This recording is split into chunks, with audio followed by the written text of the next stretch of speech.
윤석열 엑스파일로 유명한 보수 진영의 장성철 공론센터 소장이 쏘아올린 이재명 10월 사퇴, 후임은 김두관설이 최근 뜨거운 이슈가 되고 있습니다.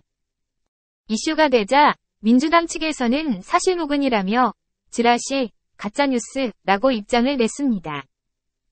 그러나 8월 1일 CBS 김현정의 뉴스쇼에 출연한 장성철 공론센터 소장은 정치권에 25년을 있었다 며 자신의 이야기는 절대 가짜뉴스나 지라시가 아니면 확실한 정보원을 통한 것임을 다시 강조했습니다. 이재명 대표가 이 논의를 이끌어갔다고 그러더라고요. 이렇게 먼저 화두도 던지고 이끌어가고. 그래서 저는 이재명 대표가 이게 당을 생각하는 분이로구나. 저도 상당히 비판 많이 했어요. 지금 이재명 당대표 사법 리스크 때문에 지금 민주당과 민주 진영이 완전히 망가지고 무너지게 생겼다. 자기 혼자만 민주당이라는 방탄갑옷을 입고 뭐 혼자만 살려고 그러냐 비판을 많이 했는데. 그런 얘기 많이 하셨죠. 내부적으로는 그러한 고민, 나 때문에 민주당과 민주진영이 망가지면 안 된다라는 진지한 고민을 하고 있는 것 같아요. 그래서 처음으로 이재명 당대표도 선당후사의 정신이 있구나라고 저도 좀 생각하고 인정했던 부분이었습니다. 자, 그래서 10월에 내려가게 되면 조기전대를 치르게 되는데 조기전대를 치러서 만약 이 후보들이 나오게 되면 제일 유력한 사람이 정청래 의원이다. 지금 뭐 수석 그렇죠. 최고위원이죠. 그런데 정청래 의원이 대표가 될 경우에는 중도층 확장, 이번 언제 강성이시니까 중도층 확장이 어렵다는 것에 대해서도 이재명 대표가 고민하고 있다? 전 그렇게 들었습니다. 네. 그러니까 이제 정청래 의원을 좀 설득을 해야 된다. 그것이 걸림돌이다라는 얘기를 했고 또 이제 그런 보도가 나서 다른 쪽 이재명 대표 쪽의 핵심 측근이 저한테 연락해서 이게 일단 그만두려고 하는 게 맞다. 근데 비대위원장 그리고 본인의 대리인으로 누구를 해야 될지 아직 결정을 못했다. 그러니까 김두관 의원이라고 저한테 얘기해 준 분하고 좀 다른 결이죠. 근데 똑같은 생각은 본인이 있으면 내년 총선이 어려울 수도 있다라는 생각 때문에 그만두겠다라는 생각은 이재명 당대표가 갖고 있는 것 같다. 그러니까 이게 막 보면 어떤 분들은 막 뭐 내가 어느 의원한테 전화해서 물어보고 누구한테 전화해서 물어봤더니 다 아니라 그런다. 장성철이 소설 쓴다 그런다. 당연히 그분들은 그렇게 판단할 수밖에 없을 거예요. 근데 저는 정치권 25년 있으면서 그런 분들하고 같이 술도 먹고 밥도 먹고 여행도 가고 제가 먼저 정보 주기도 하고 정보 받기도 하고 이렇게 신뢰관계가 쌓이니까 뭐 이런 일 어제는 어떠한 민주당 쪽 분이 이런 일을 은밀하게 진행돼야죠 라고 얘기를 하던데 저는 그 정도의 논의를 할 수 있는 분들까지 다 저랑 연결이 되는 거예요. 그런 25년 동안 신뢰관계가 있으니까 정말. 맞습니다. 정말 눈물겨울 정도로 밤새도록 술 먹기도 했고 막 같이 욕하기도 하고 그런 것들이 쌓여가지고 신뢰관계가 마련된 거거든요. 근데 무슨 어떤 기자가 아니면 평론가가 의원한테 전화했더니 아니랜다 이걸 가지고 저를 막 비판하는 분들도 있던데 저 솔직히 답답한 부분은 있어요. 그냥 속 시원하게 그 자리에서 김두관 의원은 무슨 얘기했고 이재명 당대표는 무슨 얘기를 했고 뭐 이런 얘기 쭉 해드리고 싶은데 뭐 본인들이 또 아니라고 그러고 또 다른 파장이 있을 거니까.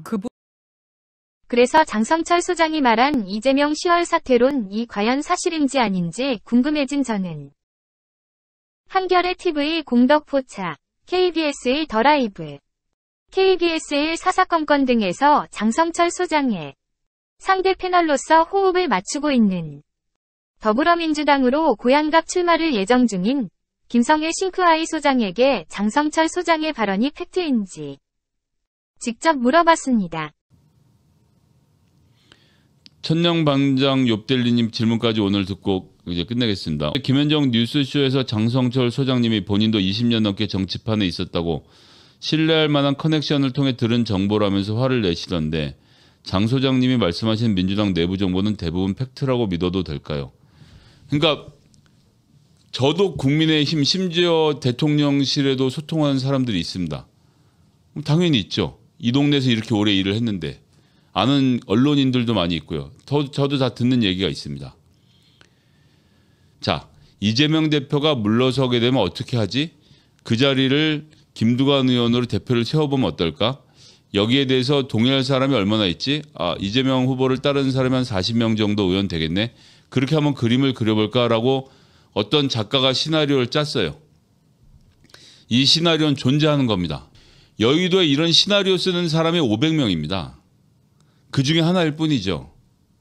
장성철 소장은 그 시나리오를 듣고 얘기를 한 겁니다. 그러니까 어떤 면에서 장성철 소장에겐 잘못이 없어요. 들은 얘기들 한 거지 거짓말 한 거 아니지 않느냐. 맞을 확률이 높습니다. 그런데 언론이 틀려먹은 거죠. 뭐가 틀린 거냐. 첫 번째, 이재명 대표에게 확인해야 합니다. 장성철 소장의 발언이 신빙성을 가지게 하려면 이재명 대표 측근 중에서 이재명 대표가 사퇴하는 한도 사실은 조금 고려하고 있지. 이런 이야기를 들어야 됩니다. 이러면 장성철 소장의 발언에 신빙성이 올라가는 거죠. 그런 취재 했나요? 안 했지 않습니까? 그런 얘기 안 할 거라고요? 취재원과 언론인 간의 그 돈독한 사이를 생각해보면 이재명 대표가 사퇴할 때를 대비해서 시나리오를 쓰고 있다는 얘기 정도는 해줄 수 있는 겁니다. 그리고 또 어디에 확인해야 하죠? 김두관 의원과 그 주변 인물들에 확인해야 합니다. 김두관 의원 쪽으로부터 나온 이야기인지 김두관 의원은 어떻게 생각하는지. 이런 팩트를 체크해서 보도한 언론이 몇 군데나 되던가요?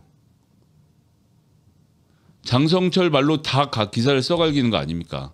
그건 장성철이 잘못된 게 아니라 장성철이 한 말을 크로스 체크하지 않는 언론사의 잘못인 것이죠.